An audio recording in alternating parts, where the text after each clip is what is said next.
Today, I was at the Belgravia Art Park with my friend, and I was there to create a piece of art. I found this amazing artwork called The Abduction of Liberty by Ryan McCourt to sit by and work on my art, which sort of reminded me of the recent works I've read. Bret Easton Ellis's American Psycho and playing Davy Wreden The Beginner's Guide. This piece of art encapsulated how I felt bolted down and stuck while experiencing the individualism in both of these works.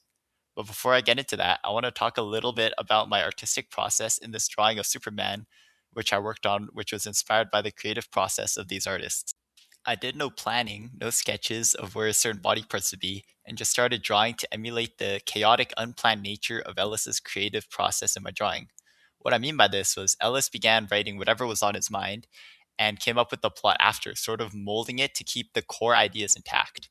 So for my drawing, I began to draw the most important features first. For example, the head, the neck, and like the shoulders and the symbol on his chest first, so that I can draw the body size and the facial features later around that.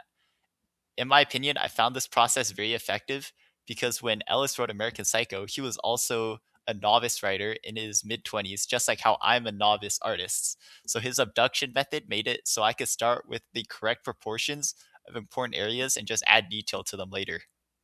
Moving on, Ellis's American Psycho and Coda from The Beginner's Guide agree individuality is the most important aspect of creation, which I sort of agree with, but not to the same extent as these artists.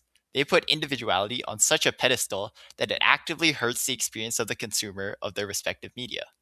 Ellis's plot sometimes drags on without any point or purpose, while Coda follows exactly what he wants in his experience, where he will put obstacles in a player's way to slow down the game for an intrusive period of time, which is why I relate to the art of Liberty being chained down by something that is considered important to both of us, which in her case is freedom and liberty, but in mine is the individualism of these artists.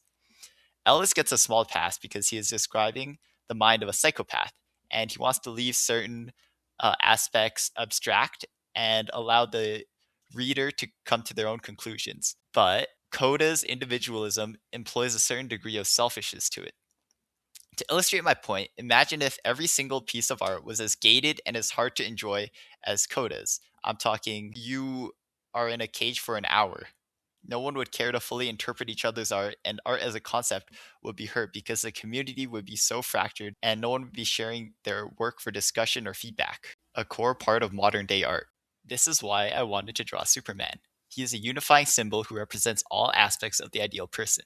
I look towards him physically, and it represents what a healthy body I could work towards. Or one could look at him morally and see how he rescues people regardless of their ethnicity or background. He created an ideal family and is a loving father. So instead of overly emphasizing obstacles between my art and consumers, I want to unify them towards something through a common symbol. In my opinion, extreme instances of individuality in art is fine, as long as it resides in the minority of total art. It may sound like this video has been a hate piece on the beginner's guide, but I actually really love the game. I would totally try to implement Coda's development style within reason for something more abstract than what I went for in this drawing. I feel like Ellis's approach to creating work better for works that needed to convey a point and had more of a structure, which I'll be using in my individual works.